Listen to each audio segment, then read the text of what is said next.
Opening shot thoughts. Mayor Johnson's allies on the Chicago Board of Education raised the stakes. 11 board members signaled that the plan to close a $734 million budget gap might be dead on arrival. That's because the budget does not include the things that Mayor Johnson and the Chicago Teachers Union want, namely a $175 million pension payment and a short-term loan to cover that and other costs. Quote, "We believe it is essential that the proposed loan remain in the document at this stage," says the letter. Now remember, this is the issue fired former CEO Pedro Martinez went toe-to-toe with the mayor on. This is the issue that the mayor's former board went toe-to-toe with the mayor on before resigning en masse. And yesterday, CPS's budget chief Mike Sitkowski explained what that loan would mean to the future of CPS's finances. Going for operating expenses would send the district into a downward spiral of credit downgrades, higher interest rates, and steeper cuts to staff, program, and services in the future. We have to work with folks. We have to be good partners. We have to collaborate. And if we're going to act like we don't care about the city budget, why should they care about ours? Now, that second speaker was board member Makila Blaze. She was appointed by Mayor Johnson. She's concerned about the city's budget. For some reason, she and 10 of her colleagues believe that the folks that actually work on the budget year-round have it wrong.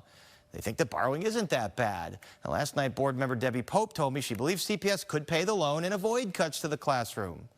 By law, CPS is allowed to push that specific pension payment onto the city, and it was something candidate Brandon Johnson agreed with. But now, Mayor Johnson is against it.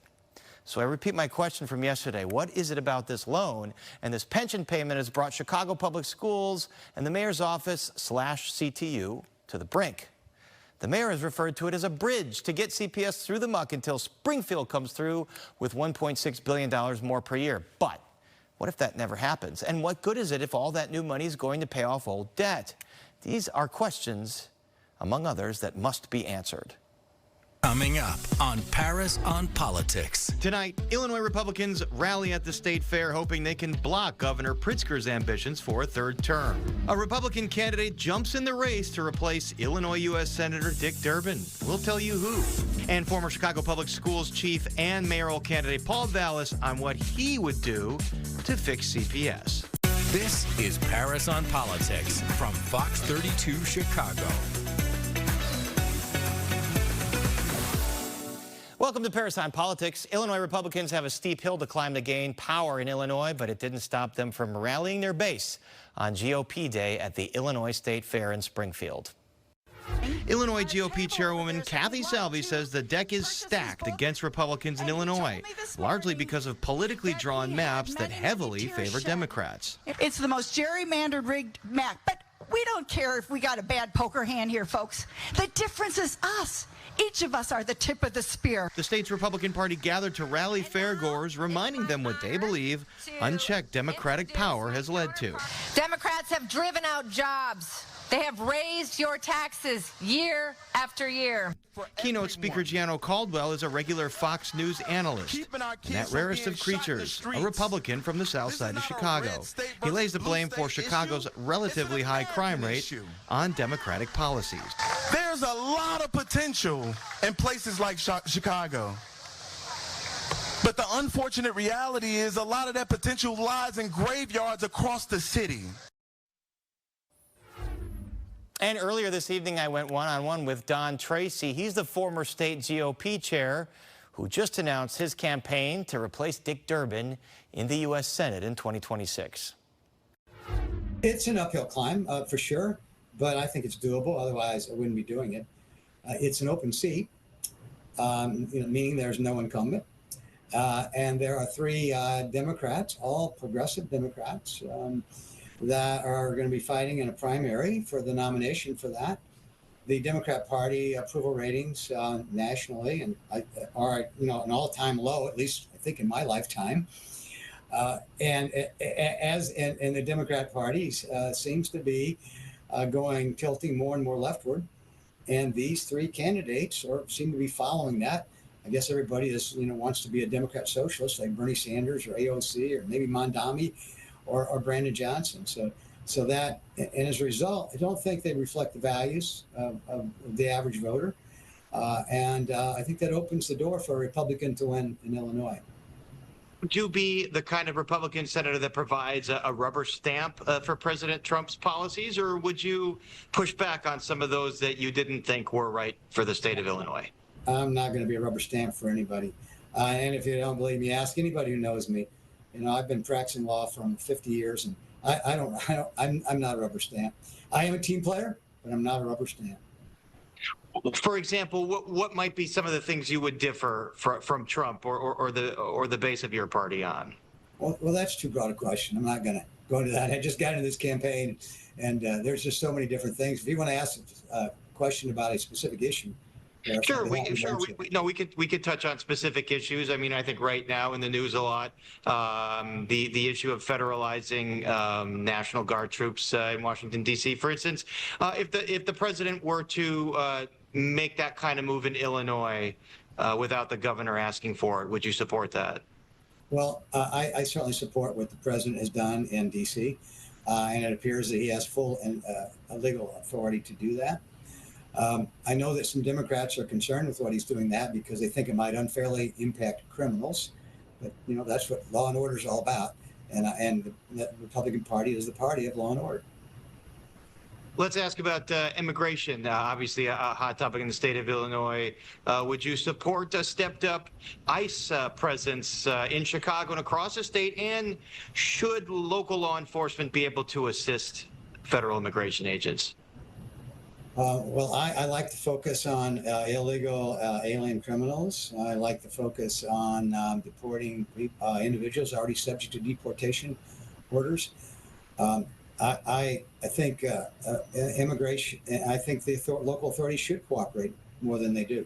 And I realize the Trust Act is a barrier to that. And I'm really surprised that that is a constitutional act. And I think it's being challenged. And because, immigration is the responsibility of the federal government. So we'll have to see how that turns out. Foreign policy, I mean, it's a big consideration for U.S. senators. We know the president is having this meeting with Russian President Vladimir Putin in Alaska today. Do you support that kind of diplomacy, perhaps as a pathway to end the conflict in Russia and Ukraine? Well, the Trump administration agenda, to me, can be summarized as peace, prosperity, and law and order. And I support all those things. Wars are horrible. What, 50 million died in World War II? I don't know, 30 million in World War I. I'm very grateful that the president is doing everything he can to end this horrible war in Ukraine, which has already cost millions of soldier lives and a lot of civilian lives now. And he's also trying to establish peace in the Mideast, and and there are many other areas of the world that he's trying to establish peace. I don't know how anybody could be against pursuing peace throughout the world.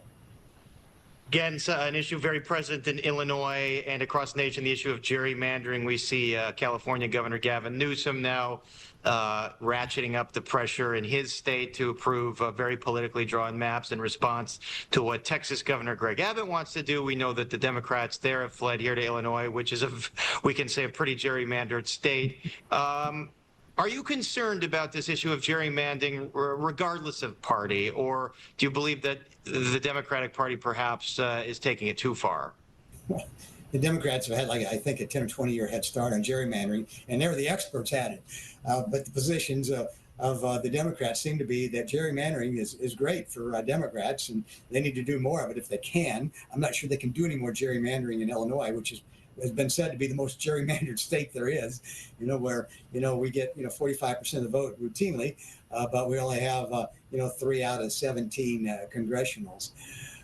But their position seems to be, like I said, that gerrymandering is great for Democrats, but if a Republican does it, it's cheating. It's totally hypocritical. I will say gerrymandering is a terrible way to run a country. Because basically it's allowing the politicians to select their voters instead of the other way around, voters selecting the politicians. But if Illinois is going to gerrymander, then Texas should be allowed to gerrymander. Whoever's in charge there, and And it's really going to be hard to solve. Everybody says, why don't we solve it? Well, it's very hard to solve because who picks the commissions and all that? And it's almost got to be done nationally. So it's not just the blue states gerrymandering so they become stronger in blue states, and it shouldn't be just the red states gerrymander so they can be stronger in red states. It's got to be a national policy of some sort. If it's going to change, and the courts aren't going to change it because it's a political matter. Seems like a Cold War that could only be solved politically at the national level. Let me ask you this. And in a bipartisan way. It's going to have to be a bipartisan national resolution. Senator Durbin is retiring. He's 80 years old. He, did not think that he could put his all into a year and a half of campaigning and then 6 years potentially of governing. Are you ready to go for 6 years to basically work around the clock in this very demanding job to represent the state of Illinois? I believe so. I wouldn't be doing it if I didn't think I could do that. I am 75 years old, and I hope you recognize this as a joke, but at 75, I always wanted to be a career politician. But it would be a youth movement in the Senate. Yeah, I think so. Good point. But all my opponents are career politicians. I've been a worker and a lawyer for all my career, and I think we need that type of representation in D.C. We all of the statewide officials now in Illinois, federal and state, are Democrats, and they're all in either Chicago or Cook County, except for Dick Durbin. And with Dick Durbin retiring, all of them, and if one of the three current candidates for that spot wins, all six of them will be Democrats and in Chicago or Cook County. Cook County is just one county out of 102. Downstate needs representation too. And I would, if I'm elected, I'll represent all of Illinois, not just Chicago, and not just Cook County. So, I love the city. There's so much potential there. I don't like the way it's governed. I love the county as well. And we need a change in governments there. But anyway, I will represent all Illinoisans, not just Chicago. And we are here with former CPS CEO Paul Vallas, who has some thoughts on the ever-evolving situation in Chicago Public Schools as leaders there have proposed closing that $734 million budget gap with TIF surplus funds, non-classroom cuts, and other one-time fixes. Paul, what was not in that budget, which was what Mayor Johnson and CTU have wanted for more than a year, was this $175 million pension payment and a short-term loan. CPS leaders continue to say those things would send the district into a downward spiral. Do you agree with that? I agree with that, but I tend to think that the district's in a downward spiral anyway, because look, even with the cuts that they're making, even assume that that the pension contribution issue was magically resolved, they're facing a $550 million budget deficit next year. What are they going to do next year? And in their own four-year outlook that they had in their budget documents, by 2030, it's going to be $830 million. And let me point out something that they didn't talk about. They also are balancing their budget by increasing property taxes by $235 million. All right, well, explain that, because, by state law, they can only go up by a certain amount of cap. They don't have a lot of control over that. It's not like they can go and say, we're going to raise your property taxes. It can only go up a certain amount. Yeah, it can, and they're taxing at the levy limit, and there's some other property tax revenue coming in through expiring TIFs and things like that. But the bottom line is, even with $235 million or $232 million in new property taxes, and an estimated, because they're in their four-year budget, they talk about property taxes rising by $1.2 billion. I mean, even with that amount of money, they're going to be running huge deficits in the out years. All right. Well, 11 members, as we mentioned today, they sent a letter to the CPS CEO to reverse course and put that loan back in there. Why do you think the mayor, CTU, and his allies are so hell-bent on that loan? Well, first of all, they don't want to make cuts. So they're basically saying borrow so you don't make cuts at the school district, but yet we can't pay the loan because we've got our own $1 billion structural deficit. That's what it boils down to.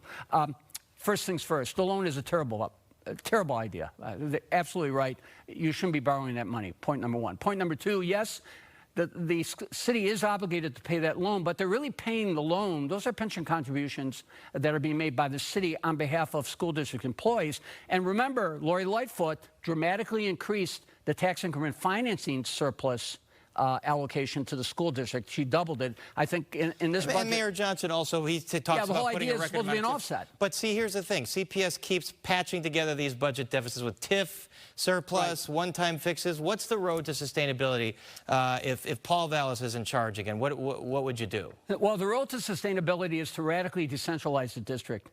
You still have 18, close to 20% of the employees who are not even assigned to the schools. That's number one. Number two, the road is to go back through attrition to the head count that you had pre-COVID. You know, they added close to 7,000 additional employees during a period in which the district lost 9% of their enrollment. And let me point out that in their own budget book, they have one employee for every 7.3 students. One employee for every 7.3 students, and they have more non-teaching employees. I think 22,000. So there's still some cuts they can make that are non-teaching positions. Absolutely, because back in, and we're dating ourselves, back in '95, obviously, when I became CEO and we had this massive budget deficit, obviously relative to the years, we did just that. We went in and dramatically decentralized the district. Many of the teachers that we laid off at the district level actually reverted back and moved into teacher vacancies within the schools. So we protected the schools while we imposed much more rigorous cuts at the central office. They also need to do a couple other things. I mean, they have like a third of their schools are barely. Well, that's what I was going to say. School closures. Yeah. You know, and when Rahm Emanuel did those closures, it really fueled the rise of the CTU as a political movement. They've called that terrorism. They called it racism. They said it really upset these communities. But with all of these under-enrolled schools, how can the system go on with these buildings that are not being used? Well, they have 20 schools that have less than 20% enrollment, and the average test scores are in the pits. I mean, half of these schools, barely anyone is at grade level. And they have two high schools, for example. Manly High School, built for 1,100. What does it have? 68 students, 27 faculty. You know, Douglas High School, 32 students, 26 faculty. If they consolidated those schools and they put the students in neighboring schools and simply either close those schools or lease those schools, whatever, they could save close to $10 million. So clearly they are not doing the things that need to be done to bring spending under control. How do you get around the political reality that closing schools, it's gonna draw a huge backlash? Well, I think what you do is you work with the community and the elected school councils, as CEO Jackson did when she closed a number of schools and she opened the new Englewood High School. You basically work with the community to talk about how we can consolidate these programs in a single school. Because when you have a school, a high school, a school built for 1,100 kids, and you have 60, 70 kids, I mean, what type of programs can they have with that small a population? That is not a healthy place to clearly, the mayor comes out of the teachers union. He is following their agenda. Do you think it's troublesome that the teachers union, we see Stacey Davis Gates, the president, in these meetings presenting the budget to lawmakers? Is there too much, I don't want to use the word collusion, but maybe coordination between a labor union here and the folks that are supposed to be running this district? Well, you know, I believe that what we have is a failed teacher directing a failed teacher. I mean, the mayor was a teacher at the elementary school level for, I think, 4 years and taught 1 year in high school. Stacey Davis Gates lasted 6 years. I mean, we have the city being run by two teachers who failed in the classroom and became union organizers. All right. I mean, at the end of the day, yes, there is much. I mean, look, I believe that everything the mayor does is in many ways subordinated to the goals and the objectives of the Chicago Teachers Union. And there's no greater evidence of that than him trying to get the district to take out a $170 million loan so they don't have to cut so that he can help balance his budget. Teachers Union, they've not been fans of yours, at least recently. They are some of your critics. And critics have said that when you were CEO, you took on debt. You and Mayor Daley did not pay fully into the pension, or at least reallocated some of those pension funds. So are you, in retrospect, did you engage in some of those practices that are now being called irresponsible. Well, financially. let me point out that when we left, what we did was we tied pension funding to an actuarial formula. And when we left, the pensions were 104% funded. The pension holidays that hurt the teachers' union pension fund occurred when I was rebuilding schools in New Orleans. So at the end of the day, that's just fiction. Secondly, we never had to close a school. You know why? Because we put magnet programs in neighborhood schools. We reconstituted schools. I did not have to close a single school, because during that 6 years, enrollment grew by almost 40,000, and we had 110,000 more students in the schools than we have today. We know, yeah, right. Enrollment's going down very quickly. Are you running for mayor? No, I'm not planning on running for mayor. You're not planning on running for mayor. All right, well, plans can ebb and flow. Paul Vallas, thank you as always for sharing your thoughts. Thanks for having me. Democratic lawmakers from Texas might be winding down their nearly 2-week stay here in the Chicago area, as a handful of them this afternoon said they've accomplished what they set out to. A handful of Democratic lawmakers appeared at a rally with local and Texas labor leaders in Chicago this afternoon. They say they've exposed Republican plans for trying to, quote, rig the next election. They have shown their for the whole world to see. And the whole world has seen what it looks like to stand up to a bully. But how long will they stand? Members indicate their stay in suburban Chicago, now in its second week, could be coming to a close. We know that there's a certain point where we pass the baton to another state and say, we have run our leg of this race. It is time for you to run your leg of the race, and let's get this thing going. Fort Worth State Representative Ramon Romero says that baton is now in the hands of California Governor Gavin Newsom, who unveiled that state's new politically drawn map as a response to Texas. You have the power to stand up to Trump. You have the power to declare that you support a system that is not rigged. Texas Governor Greg Abbott and Attorney General Ken Paxton, who is running for U.S. Senate, have threatened arrest and even vacating their jobs. They call the Texas Democrats, quote, cowards for fleeing the state, but say a new special session will be called when they come back. Romero says those maps might eventually be voted on, but that he and his colleagues are not deterred by the tough rhetoric. I've called them bottle rockets being launched from Texas. There's no way they're going to make it to Illinois. The courts are laughing at them.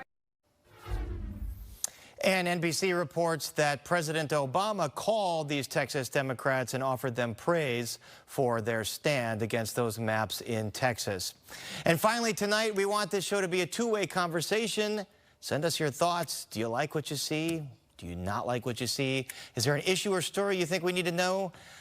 Please tell us. Email us at parisandpolitics@fox.com, or you can always find me on X as @PASCHUTZ. And you can now listen to the show anywhere you stream podcasts. New episodes drop Tuesday, Thursday, and Friday. So subscribe to that podcast. And as always, keep up with all the news you need to know at fox32chicago.com and with the Fox local app. We are back on Monday, so have a wonderful weekend and keep cool.